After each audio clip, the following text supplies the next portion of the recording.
ನಾನು ಉದ್ಧಾರ ಆಗೋದು ಇವಳಿಗೆ ಇಷ್ಟ ಇಲ್ಲ. ಛೇ, ನಿನಗೆ ಇಷ್ಟೊಂದು ಅಧಿಕಾರದ ವ್ಯಾಮೋಹ ಇದೆ ಅಂತ ನಂಗೆ ನಿಜವಾಗ್ಲೂ ಗೊತ್ತಿರ್ಲಿಲ್ಲ ಕಣೆ. ನನ್ ಶತ್ರು ಎಲ್ಲಿದ್ದಾರೆ ಅಂತ ಹುಡ್ಕೊಂಡು ಹೋಗುವಂತ ಅವಶ್ಯಕತೆ ಇಲ್ಲ. ಎದುರಿಗೆ ನಿಂತಿದ್ದಾಳೆ ನೋಡು. ಇವಳು ಮಾತ್ರ ಚೆನ್ನಾಗಿರ್ಬೇಕು. ಅಕ್ಕ ಅಂತ ಬಾಯಲ್ಲಿ ಹೇಳ್ತಾ ಅವಳ ಕೆಲ್ಸನ ಸಾಧಿಸ್ಕೊಳ್ಳೋ ಅಂತ ಸ್ವಾರ್ಥಿ ಇವಳು. ಸಿಂಧು ಅವರೇ, ಏನಾಯ್ತು?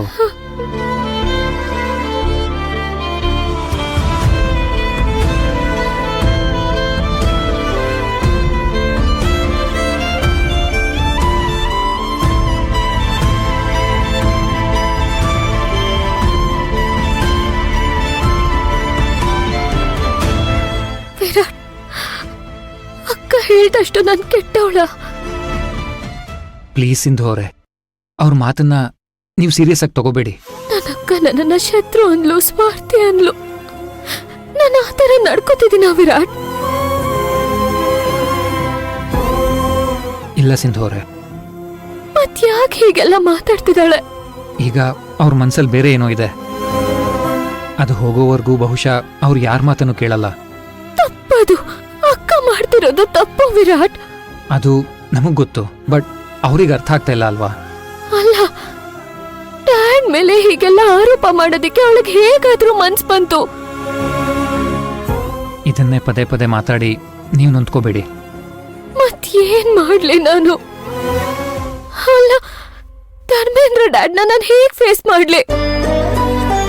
ಅಕ್ಕ ಬಿಸ್ನೆಸ್ ಅಲ್ಲಿ ಸಕ್ಸಸ್ ಆಗ್ಬೇಕು ಅನ್ನೋ ಒಂದೇ ಒಂದ್ ಕಾರಣಕ್ಕೆ ಈ ತರ ಅಡ್ಡದಾರಿ ಹಿಡಿಬೇಕಾ?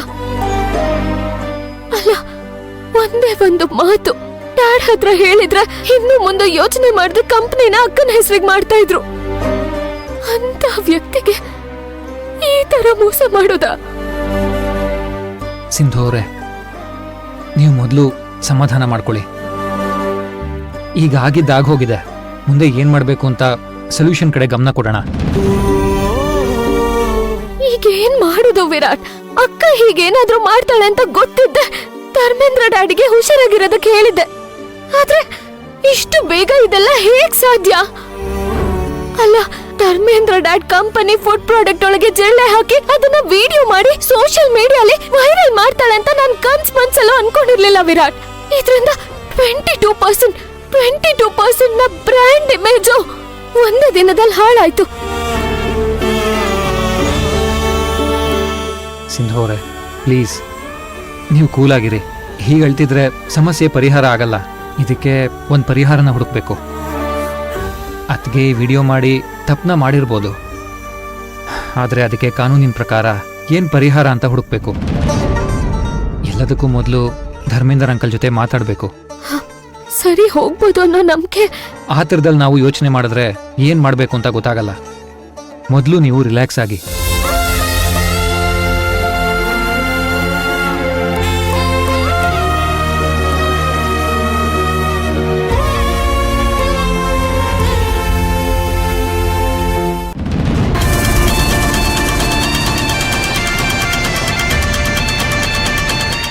ಭವಾನಿ, ನಿನಗೆ ನಾನು ಹೇಳಿದಂತೂ ಅರ್ಥ ಆಗ್ತಾ ಇಲ್ಲ. ಹೋಗ್ಲಿ, ನಿನಗೆ ನೀನು ಏನು ಮಾಡ್ತಿದ್ಯಾ ಅಂತ ಅದ್ರ ಅರ್ಥ ಆಗ್ತಿದ್ಯಾ? ಅಲ್ಲಿ ನಡೆದಿದ್ದ ಡ್ರಾಮಾ ಸಾಲ್ದು ಅಂತ ಇಲ್ಲಿ ಬೇರೆ ನೀನ್ ಕಂಟಿನ್ಯೂ ಮಾಡ್ತಿದ್ಯಾ? ಈಗ ನಮ್ಮ ಮಾತಿಂದ ನಿನಗೆ ಕೋಪ ಬರಬಹುದು ಭವಾನಿ. ಮುಂದೊಂದು ದಿನ ನೀನು ಮಾಡ್ತಿರೋ ಕೆಲಸದಿಂದ ನೀನು ಸಿಕ್ಕಾಕೊಂಡ್ಬಿಟ್ರೆ? ಸಿಕ್ಕಾಕೊಳ್ತೀನೋ ಇಲ್ವೋ ಗೊತ್ತಿಲ್ಲ, ಆದ್ರೆ ನೀನು ನಿನ್ನ ಆದ್ಮಿ ಇಬ್ರು ಸೇರ್ಕೊಂಡು ಇಲ್ಲಿಗಲ್ ಆಗಿ ಏನಾದ್ರೂ ನೀವೇ ಆಕ್ಷನ್ ತಗೊಳ್ಳಿ ಅಂತ ಧರ್ಮೇಂದ್ರಗೆ ನೀವೇ ಹೇಳೋ ತರ ಇದೆ. ಮಾತಲ್ಲಾದ್ರೂ ನಿಯತ್ತಿರ್ಬೇಕು ಭವಾನಿ. ಧರ್ಮೇಂದ್ರ ಅಂಕಲ್ ನಿನ್ಗೋಸ್ಕರ ಎಷ್ಟೆಲ್ಲ ಮಾಡಿದಾರೆ ಅಂತ ನಿನಗೆ ಗೊತ್ತಿಲ್ವಾ? ಅವರನ್ನೇ ಏಕವಚನದಲ್ಲಿ ಕರಿತ್ಯಾ, ಅವ್ರ ವಿರುದ್ಧನೇ ತಿರುಗಿ ನಿಂತ್ಕೋತ್ಯಾ. ಭವಾನಿ, ಒಂದು ಮಾತನ್ನ ನೆನ್ಪಿಟ್ಕೋ. ಸಿಂಧು ಧರ್ಮೇಂದ್ರ ಅವರ ಮಗಳಾಗಿ ಭೈರವಿ ಆದ್ಮೇಲೆನೆ ನಿನ್ನ ಮದುವೆ ಆಗಿದ್ದು.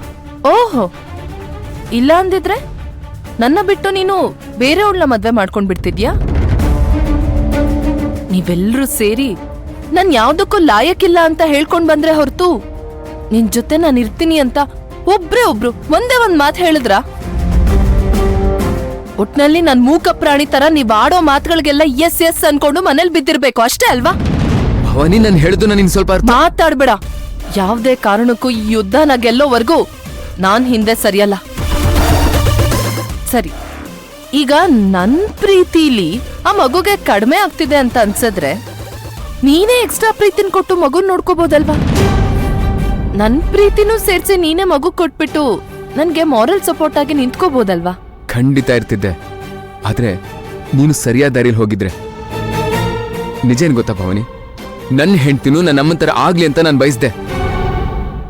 ಇನ್ಫ್ಯಾಕ್ಟ್ ನೀನು ಬಿಸ್ನೆಸ್ ಅಲ್ಲಿ ಸಕ್ಸಸ್ ಆಗಿದ್ರೆ ಮೊದಲು ನಾನೇ ಖುಷಿ ಪಡ್ತಿದ್ದೆ. ಆದ್ರೆ ಆದ್ರೆ ಆದ್ರೆ ಏನತ್ತರ್ವಾ? ಪದೇ ಪದೇ ಆದ್ರೆ ಆದ್ರೆ ಅಂತ ಅನ್ಕೊಂಡ್ ಏನಕ್ ನನ್ನ ತಡಿತಾ ಇದ್ದೀರಾ ನೀವೆಲ್ರು? ನಾನು ನಿಮ್ಗೆಲ್ಲ ಹೇಳಾಗಿದೆ, ಬಿಸ್ನೆಸ್ ಅನ್ನೋದು ಬರೀ ವ್ಯಾಪಾರ ಅಲ್ಲ, ಇಟ್ಸ್ ಅ ವಾರ್. ಆ ಯುದ್ಧದಲ್ಲಿ ನಾನ್ ಗೆಲ್ಬೇಕು. ಒಂದು ವೇಳೆ ನಾನ್ ಗೆಲ್ಲೋದ್ ನಿನಗಿಷ್ಟ ಇಲ್ಲ ಅಂದ್ರೆ ನೇರವಾಗಿ ಹೇಳ್ಬಿಡು. ನಾನೇ ನನ್ನ ಕೈನಲ್ಲಿ ಆಗಲ್ಲ ಅಂದ್ಬಿಟ್ಟು ಮನೆಯಲ್ಲಿ ಬಿದ್ದಿರ್ತೀನಿ. ಆದ್ರೂ ಕೊನೆಗೊಂದು ಮಾತು ಹೇಳ್ತೀನಿ, ಕೇಳಿಸ್ಕೊ ಭವಾನಿ. ನೀನು ಹೋಗ್ತಿರೋ ದಾರಿ ಸರಿ ಇಲ್ಲ.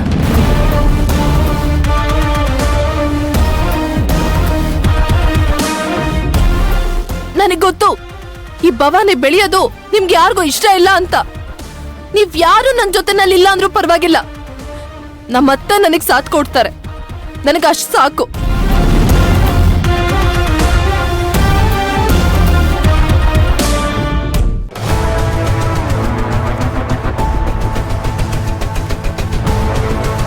ಹಲೋ, ಹೇಳಮ್ಮ. ಡ್ಯಾಡ್, ನನಗೇನ್ ಹೇಳ್ಬೇಕು ಅಂತಾನೆ ಗೊತ್ತಾಗ್ತಿಲ್ಲ. ನಾನ್ ಮೊದ್ಲೇ ನಿಮಗ್ ಫೋನ್ ಮಾಡಿ ನಿಮಗ್ ಹುಷಾರಾಗಿರಿ ಅಂತ ಹೇಳಿದ್ದೆ. ಆದ್ರೆ ಈಗ ಏನಾಗ್ತಿದೆ ಗೊತ್ತಾ? ಗೊತ್ತಾಯ್ತಮ್ಮ, ಏನ್ ಮಾಡಕ್ಕಾಗತ್ತೆ ಹೇಳು. ಡ್ಯಾಡ್, ಸೋಷಿಯಲ್ ಮೀಡಿಯಾದಲ್ಲಿ ನಿಮ್ ಕಂಪನಿ ಇಮೇಜ್ ನ ಹಾಳು ಮಾಡೋದಕ್ಕೆ ವಿಡಿಯೋ ಮಾಡಿ. ಸಿಂಧು, ನೀನ್ ಯಾಕಮ್ಮ ಅಳ್ತಾ ಇದೀಯಾ? ಯಾಕಂದ್ರೆ ಆ ವಿಡಿಯೋ ಮಾಡಿದ್ದು ಬೇರೆ ಯಾರು ಅಲ್ಲ ಡ್ಯಾಡ್, ಭವಾನಿ ಅಕ್ಕ. ವಾಟ್?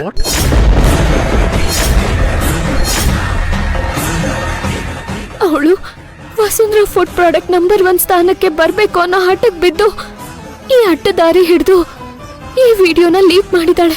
ನಮ್ ಭವಾನಿನ? ಅಲ್ಲ ಡ್ಯಾಡ್, ಇಷ್ಟೆಲ್ಲ ಆದ್ರೂ ನಮ್ ಭವಾನಿ ಅಂತ ಹೇಳ್ತಿದ್ದೀರಲ್ಲ ಡ್ಯಾಡ್.